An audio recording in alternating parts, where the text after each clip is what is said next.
गणपतये नमः। ॐ गणेश्वराय नमः। ॐ विघ्नराजाय नमः। ॐ विनायकाय नमः। क्या आपने कभी सोचा है कि भगवान गणेश का असली सिर कहाँ है? क्या वो आज भी इस धरती पर किसी रहस्यमयी स्थान में सुरक्षित है? और क्या भविष्य में जब कलयुग अपने चरम पर पहुंचेगा तब गणेश जी एक ऐसे भयानक और अद्भुत अवतार में प्रकट होंगे जिसकी कल्पना करना भी कठिन है। हम सभी ने बचपन से गणेश जी को विघ्नहर्ता, मंगलकर्ता और सुखदाता के रूप में जाना है, लेकिन क्या यही उनका संपूर्ण स्वरूप है या इसके पीछे छिपे हैं कुछ ऐसे रहस्य जो आज भी अनसुलझे हैं? आइए जानते हैं।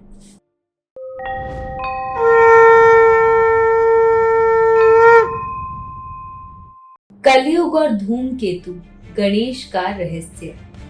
शास्त्रों के अनुसार समय का चक्र निरंतर चलता रहता है और भविष्य पुराण में वर्णन मिलता है भयावह समय का, जब कलयुग अपने अंतिम चरण में होगा।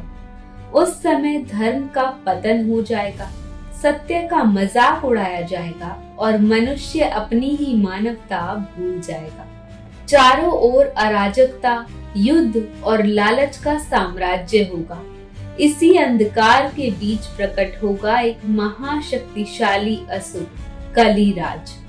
लेकिन जब अधर्म अपनी सीमा पार करेगा तब भगवान विष्णु अपने अंतिम अवतार कल्कि के रूप में अवतरित होंगे।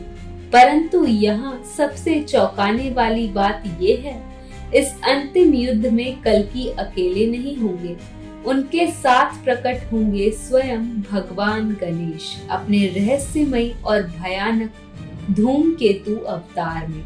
धुएं और अग्नि से आच्छादित ये रूप नीले घोड़े पर सवार, आंखों में जलती हुई ज्वालाएं, ये वही गणेश हैं जिन्हें हम मोदक प्रिय और सरल मानते हैं, लेकिन इस रूप में वे विनाश के देवता बन जाते हैं। धूमकेतु गणेश और कल्कि मिलकर अधर्म का अंत करेंगे और एक नए युग की शुरुआत होगी।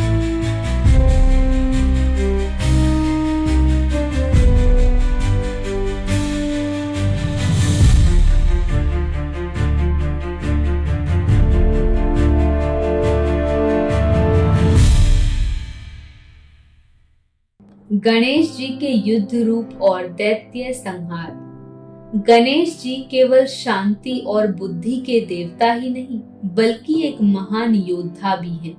जब जब असुरों ने पृथ्वी पर अत्याचार बढ़ाया, तब तब उन्होंने अपने दिव्य रूपों में प्रकट होकर उनका संहार किया। सिंदूरासुर की कथा। एक असुर जिसने वरदान पाकर तीनों लोकों में आतंक मचा दिया था। देवता भी उससे भयभीत थे।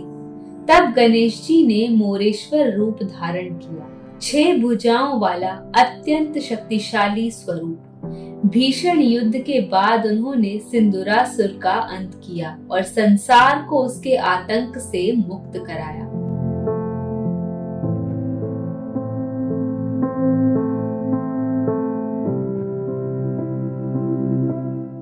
मत्सरासुर, ईर्ष्या का प्रतीक। ये असुर ईर्ष्या और अहंकार से भरा हुआ था। गणेश जी ने वक्रतुंड अवतार लेकर उसका वध किया। ये कथा हमें सिखाती है, ईर्ष्या का अंत सदैव विनाश ही होता है।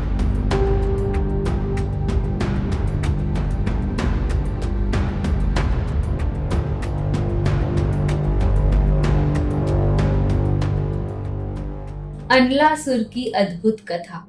ये सबसे भयावह असुर था, जिसकी आंखों और मुंह से आग निकलती थी। जब कोई उपाय नहीं बचा, तब गणेश जी ने उसे निगल लिया, लेकिन इसके बाद उनका शरीर भीतर से जलने लगा। देवताओं ने उन्हें शीतलता देने के लिए दूर्वा घास अर्पित की और तभी से गणेश पूजा में दूर्वा का महत्व स्थापित हुआ। जन्म की रहस्यमयी कथा।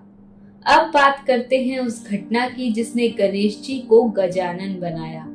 कैलाश पर्वत पर माता पार्वती ने अपने शरीर के उपटन से एक बालक का निर्माण किया और उसमें प्राण फूंक कर उसे जीवित कर दिया। वही बालक थे गणेश। एक दिन जब पार्वती स्नान कर रही थी, उन्होंने गणेश को द्वार पर पहरा देने को कहा। तब भगवान शिव वहां पहुंचे, लेकिन गणेश ने उन्हें रोक दिया। क्रोध में आकर शिव जी ने अपने त्रिशूल से उनका सर अलग कर दिया। जब माता पार्वती ने ये देखा तो उनका क्रोध पूरी सृष्टि को नष्ट करने पर उतर आया। तब शिव जी ने एक हाथी का सिर लाकर गणेश जी के सिर पर स्थापित किया और उन्हें पुनर्जीवित किया।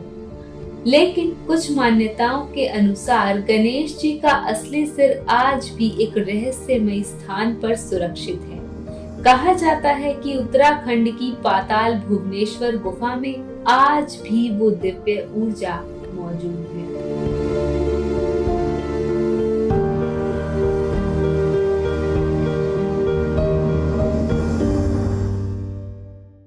एक दंत बनने का रहस्य। गणेश जी को एक दंत क्यों कहा जाता है? इसके पीछे दो प्रमुख कथाएं हैं। पहली, परशुराम के साथ युद्ध, जहां उन्होंने अपने पिता शिव के अस्त्र का सम्मान करते हुए वार को सहा और उनका एक दांत टूट गया। दूसरी, महाभारत लेखन की कथा। जब महर्षि वेद व्यास ने गणेश जी से महाभारत लिखने का आग्रह किया तो उन्होंने एक शर्त रखी कि वे बिना रुके लिखेंगे। जब उनकी कलम टूट गई तो उन्होंने अपना दांत तोड़कर उसे ही कलम बना लिया। ये केवल बलिदान नहीं बल्कि ज्ञान और समर्पण का प्रतीक है।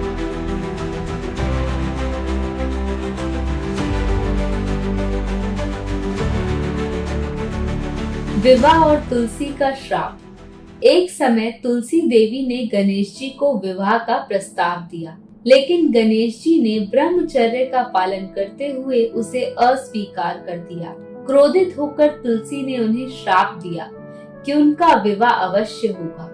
उत्तर में गणेश जी ने भी तुलसी को श्राप दिया कि उनकी पूजा में तुलसी वर्जित होगी। बाद में गणेश जी का विवाह रिद्धि और सिद्धि से हुआ, जो समृद्धि और बुद्धि का प्रतीक है।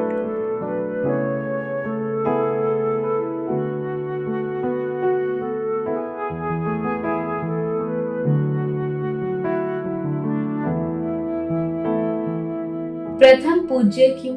देवताओं के बीच एक बार विवाद हुआ, कौन श्रेष्ठ है। निर्णय हुआ जो पृथ्वी की परिक्रमा पहले करेगा वही प्रथम पूज्य होगा। कार्तिक अपने वाहन पर निकल पड़े, लेकिन गणेश जी ने अपने माता पिता की परिक्रमा की और कहा, मेरे लिए यही संपूर्ण संसार है। उनकी बुद्धिमत्ता से प्रसन्न होकर उन्हें प्रथम पूज्य घोषित किया गया। तो दोस्तों, गणेश जी केवल एक सरल और भोले देवता नहीं है, वो हैं ज्ञान के स्रोत, शक्ति के प्रतीक और समय आने पर विनाश के वाहक भी। उनकी हर कथा, हर रूप हमारे जीवन के गहरे रहस्यों से जुड़ा है। अगर ये वीडियो आपको सोचने पर मजबूर कर रही है तो कमेंट में लिखें गणपति बप्पा मोरया और जुड़े रहें सनातन गुरुज के साथ। वीडियो को लाइक और चैनल को सब्सक्राइब करना ना भूलें। गणपति बप्पा मोरया।